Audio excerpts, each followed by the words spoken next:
Convert کر دیا تھا، لیکن یہاں پہ چونکہ یہ پھر افزائش ہو گئی اور عیسائی بڑھنے لگ گیا ہے۔ جان پال ایک بندہ تھا جس نے یہ کہنا شروع کر دیا کہ عیسیٰ علیہ السلام تو اللہ کے بیٹے ہیں، اس وجہ سے یہ ان 4 شخصوں میں ہوگا جو جہنم کے سب سے نچلے گڑھے میں ہوں گے۔ ذکر کرتے ہیں کہ یہ مائدہ بیسیکلی 9 سونے کی زنجیروں کے اندر زمین پہ اترتا تھا، اور اس میں 9 طرح کے کھانے تھے جو بیسیکلی بنی اسرائیل والوں کے لیے آئے تھے اور ان لوگوں نے کھائے بھی تھے۔ ادھر ایک اور بہت زیادہ مشہور واقعہ وہ یہ ہے کہ ایک دفعہ حضرت عیسیٰ علیہ السلام ایک جگہ سے گزر رہے تھے، وہاں پہ انہوں نے یہ دیکھا کہ شنائی وغیرہ بج رہی ہے، انہوں نے یہ فرمایا کہ یہاں پہ دلہن فوت ہو جائے گی کل، تو وہ دلہن کل فوت نہیں ہوئی، تو لوگوں نے حضرت عیسیٰ علیہ السلام کا نعوذ باللہ مذاق بنانا شروع کر دیا۔ اس کے بعد کیا ہوا کہ حضرت عیسیٰ علیہ السلام اس عورت کے پاس گیا، انہوں نے جا کے اس عورت سے پوچھا کیا ماجرا ہے، تو اس نے کہا اس شور میں کسی کو یہ نہیں پتہ چلا تھا کہ کیا معاملہ ہو رہا ہے، ایک فقیر آیا تھا، اس فقیر کو میں کھانا دینے گئی تھی، جب واپس آئی تو میں نے دیکھا وہاں ایک سانپ تھا، سانپ کے ڈسنے سے میں بچ گئی اس وجہ سے۔ تو اس طرح اللہ تعالیٰ نے ایک صدقے سے اس دلہن کو بچا لیا تھا۔ اسی طرح ایک دفعہ ایک ذکر ہے کہ تقریباً 7 سال کی عمر میں حضرت عیسیٰ علیہ السلام بیمار ہو گئے تھے، تو انہوں نے اپنی والدہ کو بتایا تھا کہ فلاں جگہ پہ اس طرح پتے ہیں وہ لے آئیے، ان کو شہد میں ملا کے مجھے دیجیے۔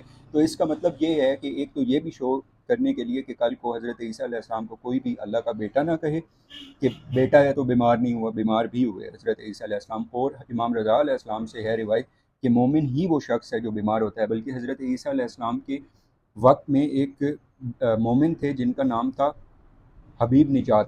یہ حبیب نجات کو بھی جزام کا مرض تھا جو بعد میں اللہ تعالیٰ نے شفا دیا تھا ان کو۔ تو آپ لوگوں کو پتہ ہی ہوگی کہ حضرت عیسیٰ علیہ السلام کے تقریباً 12 حواری تھے۔ اب یہ 12 حواریوں کا وقت کم ہے، ہر ایک کا واقعہ الگ الگ ہے۔ ایک کا واقعہ میں آپ کو بتا دیتا ہوں کہ ایک دفعہ حضرت عیسیٰ علیہ السلام جا رہے تھے، تو ایک جگہ پہ انہوں نے دیکھا ایک لڑکا بڑا مایوس بیٹھا تھا، ان سے پوچھا تو انہوں نے کہا کہ جی میں نے بادشاہ کی بیٹی سے شادی کرنی ہے لیکن وہ شادی کرے گا نہیں۔ حضرت عیسیٰ علیہ السلام نے فرمایا کہ کل جا کے تم ان کے وزیروں کو کہنا کہ میں نے بادشاہ کی بیٹی سے شادی کرنی ہے۔ تو ان دی اینڈ یہ ہوا کہ حضرت عیسیٰ علیہ السلام کے اس حواری نے جا کے بات کر دی، ابھی تک حواری وہ نہیں بنا، اس لڑکے نے جا کے یہ بات کر دی۔ بادشاہ نے کہا تم ہیرے جواہرات لے آؤ، میں اپنی بیٹی سے تمہاری شادی کروا دوں گا۔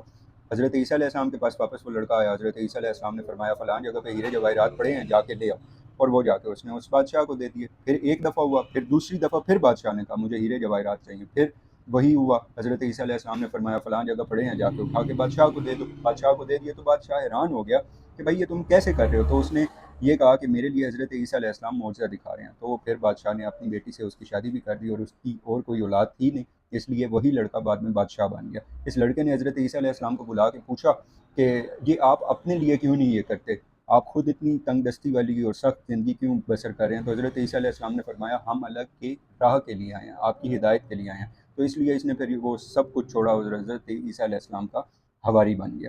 اب عیسائیوں کے